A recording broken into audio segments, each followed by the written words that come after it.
העתיקה של ירושלים, שמאז קבלת הרבות חותמים עליה ברוך אתה אדוני מנחם ציון ובונה ירושלים.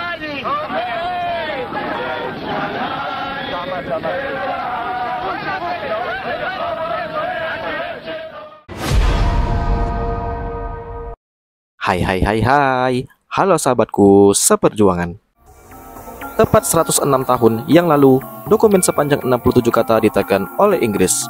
Dokumen itu mendasari pembentukan negara Israel dan mengubah sejarah bangsa Palestina. Bagaimana kisah di balik dokumen itu? Baiklah, sebelum kita gali lebih dalam lagi, dimainkan dulu ya jempolnya dan tekan tombol merah, terus aktifkan loncengnya agar kalian tidak ketinggalan tentang pembahasan sejarah-sejarah yang ada di channel ini.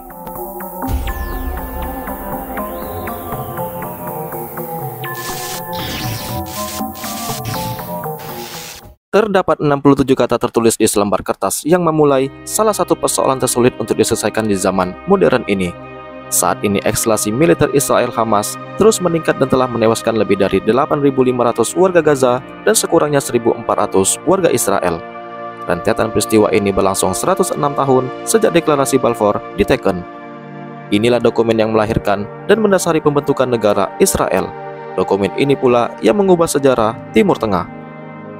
Di dalam dokumen yang tertanggal 2 November tahun 1917, di tengah Perang Dunia Pertama, untuk pertama kalinya, pemerintahan Inggris mendukung pendirian rumah bagi orang-orang Yahudi di Palestina. Yang pada saat itu, Inggris masih menjajah wilayah Palestina. Dan fakta ini menjelaskan mengapa pengelolaan wilayah Palestina sepenuhnya berada di tangan pemerintahan negara Inggris. Orang Israel menganggap dokumen tersebut sebagai batu fondasi pendirian Israel modern. Di sisi lain, banyak orang Arab menganggap dokumen itu sebagai bentuk pengkhianatan negara Inggris. Alasannya, mereka telah berkolaborasi dengan Inggris yang kala itu berseteru dengan Kekaisaran Ottoman. Setelah deklarasi Balfour, sekitar 100.000 migran Yahudi tiba di Palestina.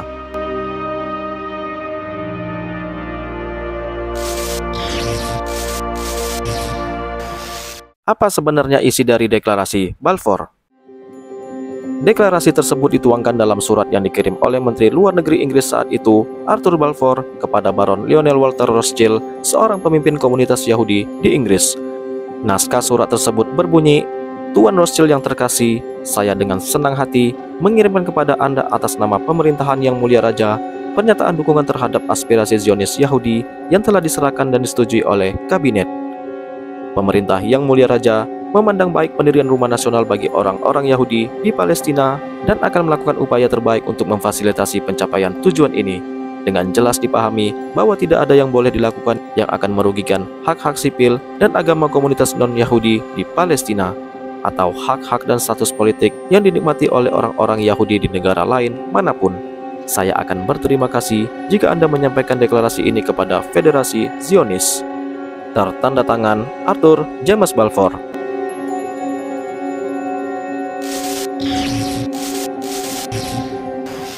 Siapakah Arthur James Balfour?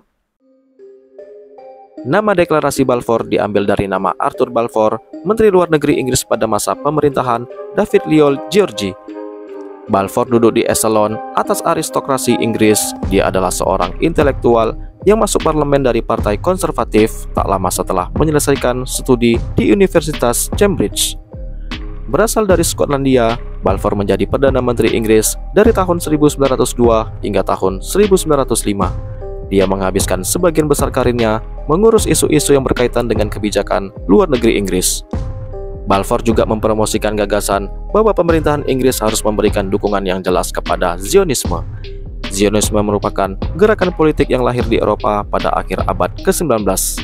Gerakan ini mengupayakan pembentukan sebuah negara Yahudi di Palestina, sebuah wilayah yang mereka klaim sebagai tanah Israel. Balfour sendiri sangat berjasa meyakinkan Kabinet Perang Inggris untuk mengeluarkan deklarasi tersebut. Dia menuntaskan upaya ini dengan dukungan dari para pemimpin Yahudi yang sangat berpengaruh di Inggris, antara lain James Wiseman dan Lionel Walter Rothschild. Beberapa kalangan yakin bahwa Balfour adalah seorang Zionis Kristen yang tertarik pada isu pendirian negara Israel setelah mendalami sejarah Yahudi dari Perjanjian Lama di Alkitab. Namun sejumlah kalangan lainnya berpendapat bahwa Balfour tertarik untuk mendukung proyek Zionis dari sudut pandang strategis, bahwa dia mengincar keuntungan politik.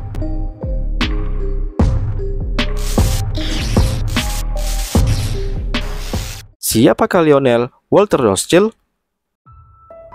Balfour mengirim surat bersejarah itu ke rumah Baron Lionel Walter Rothschild di Piccadilly Street, London. Lionel merupakan kepala cabang di sebuah bank milik keluarga Rothschild yang sangat berpengaruh. Lionel juga merupakan salah satu pemimpin komunitas Yahudi yang ada di Inggris. Bank milik keluarga Rothschild yang kaya dan berjejaring di banyak negara adalah salah satu sponsor terbesar pembentukan tanah air Yahudi di Palestina. Salah satu anggota keluarga ini, Edmund Rothschild, sangat mempercayai Zionisme. Dia melakukan pembelian tanah di Palestina secara besar-besaran, dan dia juga mendanai pendirian pemukiman Yahudi di Palestina menjelang akhir abad ke-19. Saat itu keluarga Rothschild memiliki salah satu kekayaan swasta terbesar yang ada di dunia. Sumbangan Edmund terhadap proyek Zionis dianggap begitu signifikan sehingga dia akhirnya mendapat julukan Sang Dermawan. Sejak saat itu, keluarga Rothschild memainkan peran utama dalam pembentukan negara Israel, termasuk saat Lionel menerima surat berisi pernyataan deklarasi Balfour pada tahun 1917. Banyak kalangan bertanya-tanya mengapa pernyataan dukungan pemerintahan Inggris ditujukan kepada Lionel Rothschild, bukan kepada Stuart Samuel yang merupakan Presiden Dewan Deputi Yahudi di Inggris, sebuah badan perwakilan resmi komunitas Yahudi di negara tersebut. Jawabannya diyakini berkaitan dengan perpecahan di dalam organisasi itu antara Yahudi pro-Zionis dan Yahudi anti-Zionis. Rothschild tidak memiliki jabatan resmi, tapi dalam praktiknya dia adalah salah satu pemimpin terpenting Yahudi pro-Zionis bersama Chaim Weizmann. Karena mereka mempunyai hubungan langsung dengan Balfour, sang petinggi pemerintahan Inggris itu memutuskan untuk mengirimkan surat tersebut kepada sang bankir. Rothschild dikatakan ikut serta dalam penyusunan dokumen tersebut, namun tidak ada bukti yang mendukung klaim itu. Beberapa tahun kemudian, pada tahun 1925, Lionel Rothschild menjadi Presiden Dewan Deputi Yahudi di Inggris, organisasi utama yang mewakili komunitas Yahudi di Inggris.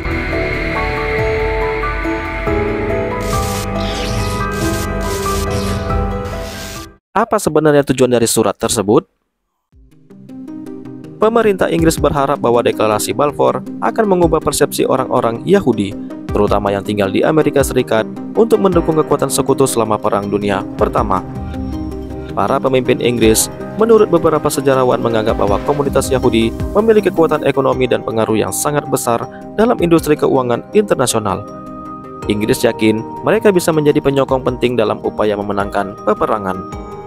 Ada pula pakar lain yang berpendapat bahwa Inggris saat itu sedang mencari pijakan yang sangat kuat di Timur Tengah, terutama ketika perang berakhir.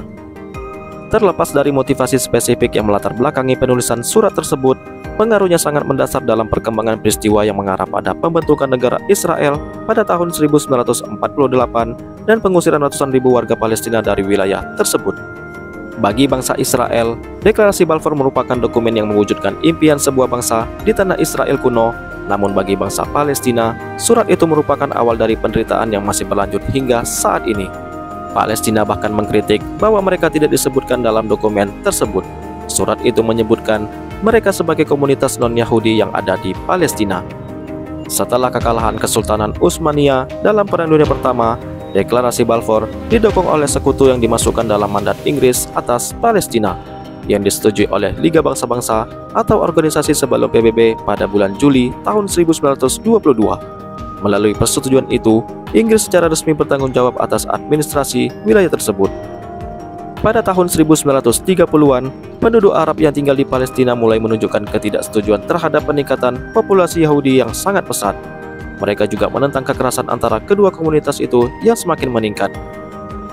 Untuk mencoba meredakan protes, Inggris memutuskan untuk memberikan kuota pada migrasi Yahudi. Namun, setelah berakhirnya Perang Dunia Kedua, tekanan untuk mendirikan negara Yahudi semakin meningkat seiring dengan terungkapnya kengerian yang terjadi selama Holocaust. Tengah malam, tepatnya pada tanggal 14 Mei tahun 1948, mandat Inggris untuk Palestina berakhir dan Inggris secara resmi meninggalkan wilayah tersebut. Pada hari yang sama, Israel pun secara resmi mendeklarasikan kemerdekaannya.